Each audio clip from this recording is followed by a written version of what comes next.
কলকাতা সহ আমাদের দক্ষিণবঙ্গের বেশ কিছু জেলায় আজ কিন্তু বৃষ্টি আসতে চলেছে। দুপুর ও বিকাল এবং সন্ধ্যার দিকে এই বৃষ্টিটা মূলত হবে দক্ষিণের বেশ কিছু জেলায়, এবং তার মধ্যে কলকাতাও রয়েছে হাওড়া, হুগলি। এই বৃষ্টি হয়তো অতিরিক্ত পরিমাণে হবে না, কিন্তু যতটা হবে তাতে আমাদের দক্ষিণবঙ্গের তাপমাত্রা বেশ খানিকটা কমবে। বন্ধুরা, আজ 18ই জুন 2026 এবং বৃহস্পতিবার চলে এলাম আজকের আবহাওয়ার আপডেট নিয়ে। এবং শুরুতে আপনাদের জানাই, উপগ্রহ চিত্র বলছে এই মুহূর্তে কিন্তু অলরেডি শুরু হয়ে গেছে বৃষ্টি বীরভূম এবং মুর্শিদাবাদে, সাথে নদিয়ার কিছু অংশে বৃষ্টির মেঘ প্রবেশ করছে। পরবর্তী সময় কলকাতা, হাওড়া, হুগলি, 2 চব্বিশ পরগনা, পূর্ব মেদিনীপুর, এদিকে বর্ধমানের পূর্ব বর্ধমান, পশ্চিম বর্ধমান কিন্তু বৃষ্টির মেঘ প্রবেশ করে বজ্রবিদ্যুৎ সহ বৃষ্টি থাকছে, আর তার সাথে ঝোড়ো হাওয়া বইবে। উত্তরবঙ্গেও বৃষ্টি আছে এবং উত্তরবঙ্গের বৃষ্টি তো এখন টানা চলতে থাকবে। তার সাথে জানিয়ে রাখি, বাংলাদেশের রাজশাহী, কলাই, বগুড়া, এদিকে ময়মনসিংহ, সিলেট, এছাড়া ঢাকা, মিরপুরেও বৃষ্টি লক্ষ্য করা যাবে। গুয়াহাটি, আসামে, সেখানেও থাকছে বৃষ্টি। তবে ত্রিপুরা এই মুহূর্তে পরিষ্কার থাকছে। পরবর্তী সময় কীরকম হবে সেটাও আমরা দেখব। আবহাওয়ার রাডার কি বলছে, কোথায় কোথায় এই মুহূর্তে বৃষ্টি শুরু হয়ে গেছে সেটাও আপনাদেরকে জানাই। এই মুহূর্তে তো আমরা বীরভূমে দেখতেই পাচ্ছি যে বৃষ্টি হচ্ছে, আর মুর্শিদাবাদেও ভারী মেঘের প্রবেশ ঘটে কিছু জায়গায় বৃষ্টি শুরু হয়েছে। আরও বেশ কিছু জায়গায় বৃষ্টি কিন্তু পরবর্তী সময় শুরু হবে। বাকি বাংলাদেশেও বিস্তীর্ণ অঞ্চল জুড়ে বৃষ্টি এই মুহূর্তে লক্ষ্য করা যাচ্ছে। আবহাওয়ার সতর্কতা কোথাও আছে কি না দেখি, আপনাদের জানিয়ে রাখি। হ্যাঁ, আবহাওয়ার সতর্কতা কিন্তু রয়েছে। মুর্শিদাবাদে এবং বেশ খানিকটা বীরভূমে হলুদ সতর্কতা জারি করা হয়েছে। তাছাড়া কলকাতার দক্ষিণে বিশেষ করে ডায়মন্ড হারবার, তারপরে আরও যে অঞ্চলগুলো রয়েছে বারুইপুর, ক্যানিং এবং এদিকে কাকদ্বীপ সহ সুন্দরবনের বেশ খানিকটা এলাকা, এদিকে দেখতে পাচ্ছি কাথি, এগরা, হেনরিয়া সহ তমলুক, মানে পূর্ব মেদিনীপুরেও এই হলুদ সতর্কতা রয়েছে। তার মানে বৃষ্টি আজকে হবে এই অঞ্চলগুলোতে বেশি। বাকি কলকাতা সহ আশেপাশে বৃষ্টির পরিমাণ একটু কম থাকবে। হ্যাঁ, ত্রিপুরাতেও কিন্তু সতর্কতা রয়েছে, বিশেষ করে আগরতলা সহ উত্তর ত্রিপুরা এবং বেশ খানিকটা উত্তর পূর্ব ত্রিপুরাতে হলুদ সতর্কতা, আগরতলা সহ বাকি ত্রিপুরাতে রয়েছে কমলা সতর্কতা। ডিমাপুরের দিকে হলুদ সতর্কতা আমরা লক্ষ্য করতে পারছি। তার মানে এই অঞ্চলগুলোতে বৃষ্টির পরিমাণটা অনেকটা বেশি হবে। বৃষ্টি ও বজ্রমুটে আপনাদের দেখাই, এই মুহূর্তে তো শুরু হয়ে গেছে বীরভূম, মুর্শিদাবাদে বৃষ্টি। পরবর্তী সময় নদিয়া জুড়ে বৃষ্টি আছে এবং কলকাতার দিকে পরিমাণ কম হলেও কলকাতা, হাওড়া, হুগলি, 2 বর্ধমানে বৃষ্টি থাকবে। পূর্ব মেদিনীপুর, পশ্চিম মেদিনীপুরেও কিন্তু বৃষ্টি কম হলেও পরিমাণ হবে বৃষ্টি। বাঁকুড়াতেও থাকছে বৃষ্টি, তবে পুরুলিয়াতে খুব একটা কিছু লক্ষ্য করা যাচ্ছে না। সাথে তো বললামই, বাংলাদেশেরও পশ্চিমবঙ্গ লাগোয়া বেশ কিছু জেলাতে এই বৃষ্টিটা আমরা দেখতে পারবো। এই বৃষ্টিটা দুপুরের পর বিকেল ও সন্ধ্যার দিকে আরও খানিকটা দক্ষিণের দিকে হয়ে রাতের দিকে আকাশ পরিষ্কার হয়ে যাবে। মূলত রাত্রির 8টা-9টার পর কিন্তু বৃষ্টিটা কমে যাবে। এই যে বৃষ্টিটা, বা 10টার পর কমে যাবে, এই যে বৃষ্টিটা, এটা বজ্রঝড় বৃষ্টি কিনা দেখব। আপনাদের জানিয়ে রাখি যে হ্যাঁ, বজ্রঝড় বৃষ্টি এবং এই বৃষ্টির যে বিদ্যুতের ঝলকানিটা বেশ ভালো রকমই দেখা যাবে। সেটা কলকাতাতে হয়তো একটু কম হবে, কিন্তু সবথেকে বেশি বিদ্যুতের ঝলক দেখা যাবে হচ্ছে গিয়ে নদিয়া এবং 2 বর্ধমানে। পরবর্তী সময়ে দেখতে পাচ্ছি পশ্চিম মেদিনীপুর এবং বর্ধমান আর আংশিক বাঁকুড়ার দিকে এই বজ্রঝড় বৃষ্টিটা কিন্তু বেশি পরিমাণে থাকছে। বৃষ্টি মূলত আগে শুরু হবে বা হয়ে গেছে মুর্শিদাবাদের দিকে, তারপর আস্তে আস্তে করে দক্ষিণের জেলাগুলিতে ছড়িয়ে পড়বে। এই যে মেঘটা, এই মেঘটা কিন্তু দেখুন আস্তে আস্তে করে আমাদের দক্ষিণের দিকে আসবে।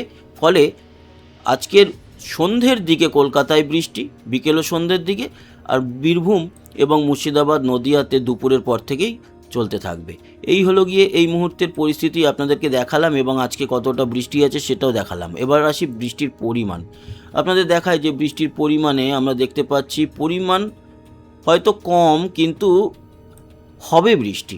পরিমাণ সবচেয়ে বেশি দেখতে পাচ্ছি মুর্শিদাবাদ এবং নদিয়ার দিকে, তাছাড়া উত্তর ও দক্ষিণ 24 পরগনা, কলকাতা, হাওড়া, হুগলিতে এবং আংশিক বর্ধমানে এই বৃষ্টির পরিমাণটা বেশি থাকবে, বাকি অঞ্চলেও বৃষ্টি থাকছে। তবে উত্তরবঙ্গের ক্ষেত্রে বলতে পারি, উত্তরবঙ্গে কিন্তু আজকে সন্ধ্যের পর রাতের দিকে বেশ ভালো পরিমাণ বৃষ্টি থাকবে রংপুর, দিনাজপুর, বোদা, পঞ্চগড়, বাংলাদেশের উত্তরে ময়মনসিংহ এবং সিলেটের দিকে।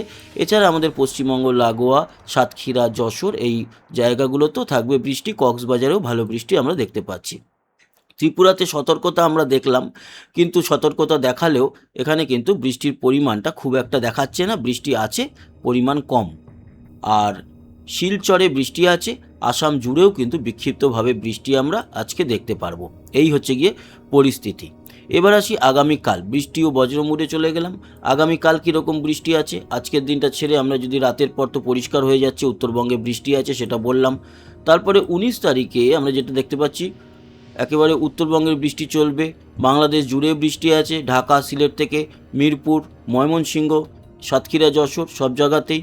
এদিকে চট্টগ্রাম, মহেশখালী, কক্সবাজারের দিকেও বৃষ্টি থাকবে, শিলচরেও থাকবে। কিন্তু আমাদের দক্ষিণবঙ্গের ক্ষেত্রে বলতে পারি কালকে ভারী বৃষ্টি বিশেষ করে দক্ষিণ বাংলাদেশে খুলনা, বরিশাল, ঢাকার দিকে দেখতে পাচ্ছি।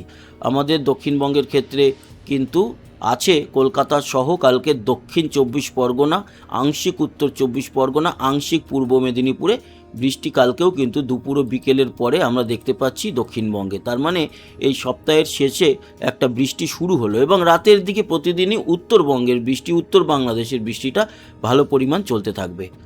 এই সপ্তাহ শেষে এসে আমরা বৃষ্টির পরিমাণ কম পেলেও দক্ষিণে বৃষ্টি অ্যাটলিস্ট পাচ্ছি, সেটা দেখতে পেলাম। এরপরে আপনাদের দেখাই যে ভারী থেকে অতি ভারী বৃষ্টি মানে বেশ ভালো পরিমাণ আগামীকালকে তো আমরা দেখলাম। আগামীকাল শুক্রবার, তো শুক্রবারের যেটা আপডেট তাতে বৃষ্টি তো কালকে থাকছে, যেই অঞ্চলগুলোতে বললাম উত্তরবঙ্গে ভারী বৃষ্টি চলবে। এরপরে সোম মঙ্গলের দিকে কিন্তু বৃষ্টির পরিমাণ দক্ষিণে খানিকটা বাড়বে, একেবারে যে প্রচুর বাড়বে তা না, খানিকটা বাড়বে। কিন্তু উত্তরবঙ্গে মেঘ ভাঙা বৃষ্টির যেটা বলছিলাম, সেই উত্তরবঙ্গে, আসামে, সিলেটে, উত্তর বাংলাদেশের রংপুর, দিনাজপুর, ঠাকুরগাঁও, বোদা এই অঞ্চলে মেঘ ভাঙা বৃষ্টি চলতে থাকবে।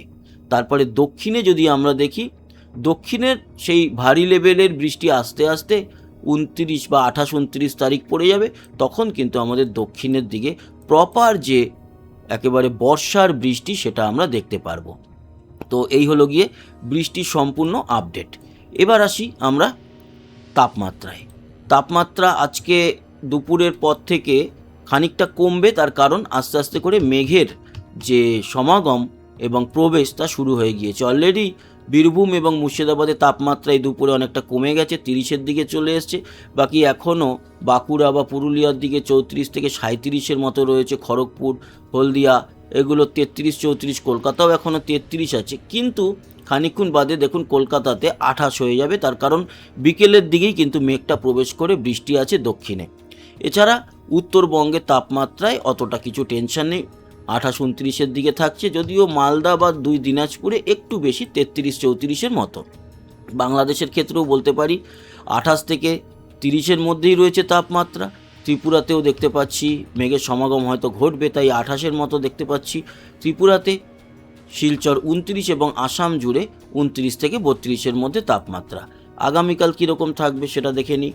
আগামীকাল সকালের দিক থেকে একটু গরম, তারপরে কিন্তু দুপুরের দিকে আবারও তাপমাত্রা অনেকটা কন্ট্রোলে চলে আসবে কলকাতা সহ। এদিকে বীরভূম, মুর্শিদাবাদ, বীরভূমে কালকে বেশি থাকবে তাপমাত্রা। সিউড়ি, বীরভূমের দিকে দেখুন 37-এর মতো, মুর্শিদাবাদে তাও 35, নদিয়ার দিকে তাও 32-33-এর মতো। কিন্তু কলকাতা, হাওড়া, হুগলি, 24 পরগনা 28-এর দিকে, পূর্ব মেদিনীপুরও তাই 28, আবার খড়গপুর 31, কিন্তু বাঁকুড়া, পুরুলিয়ায় 36-37। তার মানে কালকে বাঁকুড়া, পুরুলিয়ার দিকে গরম অনেকটা বেশি থাকবে, তবুও আমাদের কলকাতা সহ আশেপাশে কিছুটা বৃষ্টি আছে। বাংলাদেশ জুড়ে মোটামুটি ওই 31-32-এর মতো। ত্রিপুরাও 28-এর দিকেই থাকবে, কালকে 30-এর মধ্যে থাকবে। শিলচর 30 এবং আসাম জুড়ে 32-33-এর মতো আমরা দেখতে পারবো। তো বন্ধুরা, এই হলো গিয়ে সম্পূর্ণ আলোচনা। আশা করি এই ইনফরমেশান আপনাদের কাজে লাগলো। সাবস্ক্রাইব করে আমাদের সঙ্গে থাকবেন আবহাওয়ার আপডেটে রেগুলার পাওয়ার জন্য। ভালো থাকবে, সুস্থ থাকবেন, আবার দেখা হবে, টাটা।